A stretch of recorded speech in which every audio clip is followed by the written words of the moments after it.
What's your opinion on sort of how the game unfolded? I know you mentioned intensity at the start. Those opening sort of 15, 20 minutes looked really impressive.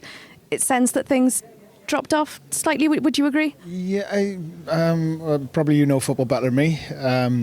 I am, without sounding, I thought it got too easy for us. And I thought our players seen that, and I felt they weren't respecting their roles enough, were staying in positions. I thought it was nice, we could all get the ball, we can move this, we can move, and you have to respect your position as well, because we want to score.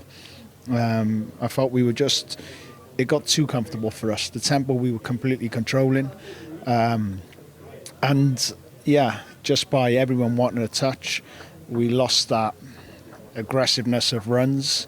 And we sort of needed to get that back. Obviously, momentum changed the second half because when both teams are allowed to make 10 substitutions each, in 3 different times, it changes. But yeah, I thought there was some really positive moments I have to be happy with.